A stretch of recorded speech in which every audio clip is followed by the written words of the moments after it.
हमारा पांचवा क्वेश्चन है, जांच कीजिए कि क्या किसी प्राकृत संख्या n के लिए संख्या 6 की पावर n अंक 0 पर समाप्त हो सकती है। तो ये हिंदी वाला क्वेश्चन है, इसको थोड़ा हम लिख के लेकर आए हैं। यदि कोई संख्या 0 पर समाप्त होती है तो इसका अभाज्य गुणनखंड गुणनखंड में से कम एक बार 2 गुणा 5 आना जरूरी है। ठीक है, तो अब अपन 6 का गुणनखंड करते हैं तो 2 गुणा 3 आता है। ठीक है, 6 का अभाज्य गुणन करने पर 2 गुणा 3 के रूप में आता है, जो कि 2 गुणा 5 के रूप में नहीं है। 2 गुणा 5 के रूप में, सॉरी यहाँ पे 5 लिखना था, 2 गुणा 5 के रूप में नहीं है, अर्थात ये कभी भी 0 पर समाप्त नहीं हो सकती किसी भी संख्या के लिए। ठीक है बच्चों, हमारा अगला क्वेश्चन है, व्याख्या कीजिए 7 गुने 11 गुने 13 प्लस 13 और 6 गुने 7 गुने 5 गुने 4 गुने 3 गुने 2 गुने 1 प्लस 5 भाज्य संख्याएं हैं, क्यों? तो इसको सॉल्व करने के लिए भाज्य संख्या का एक एग्जाम्पल समझाते हैं आपको, जो इस प्रकार है। मतलब जैसे कि अपने संख्या ली 4, ठीक है, 4 को करेंगे अभाज्य गुणनखंड, जैसे 2, इसके 2 आ गए, 2 आ गए, मतलब 1। तो इनमें मतलब कितनी संख्याएं, कम से कम 3 संख्याएं हैं, 2 तो ये, एक ये वाली।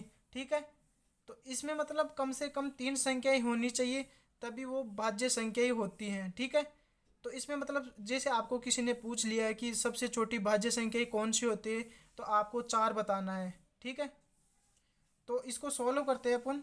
7 गुने 11 गुने 13 प्लस 13। ठीक है, तो इसमें मतलब क्या कॉमन आ रहा है, 13, तो इसको 13 को कॉमन ले लेंगे, ये वाले 7 गुणे 11, ठीक है, गुणा 1 और ये प्लस 1 आ जाएगा। 13 इसको गुणा करेंगे 77, और ये 1 तो इसमें गुणा हो जाएगा, 1 का मतलब यही होता है प्लस 1। ठीक है, तो ये 13 गुणे 78 हो जाएगा। तो इसको इस प्रकार भी तो लिख सकते हैं, 13 गुणे 78, सॉरी 39 गुणे 2। तो इसमें कितनी संख्या होगी, 3 संख्याएं। इसका मतलब यह भाज्य संख्या है, अतः यह भाज्य संख्याएं हैं, भाज्य संख्याएं हैं। ठीक है, अगला वाला सोल्व करते हैं इधर। यह 7 गुने 6 गुने 5 गुने 4 गुने 3 गुने 2 गुना 1 प्लस 5, इसमें कॉमन क्या आ रहा है, देखो यहाँ पे 5 है, यहाँ पे भी 5 है। ठीक है, 5 कॉमन आ जाएगा। 7 गुने 6, ये 5 कॉमन आ गया, तो इसकी जगह 1 ले लेते हैं, गुने 4 गुने 3 गुने 2, ठीक है, और गुना 1 और ये प्लस 1। ठीक है, इसको गुना करते हैं, 6 7 42, इसको गुना करते हैं 1 का, तो इसमें हो जाएगा, मतलब किसी भी संख्या को 1 से गुणा करने पर ही वही संख्या आ जाती है। ठीक है, तो इसको गुना करते हैं, 4 3 12, 12 दूना 24।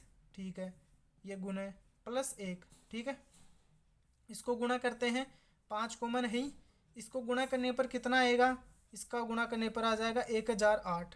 ठीक है, और ये प्लस 1। ठीक है, तो 5 गुना 1009। अब ये 2 संख्याएं हैं, आप ऐसे मत सोचना ये 2 ही हैं, इसको गुणा 1 भी तो लिख सकते हैं, तो ये 3 संख्याएं हो जाएगी। तो इस प्रकार ये भी एक भाज्य संख्याएं हैं, अतः यह भी भाज्य संख्याएं हैं। ठीक है बच्चों।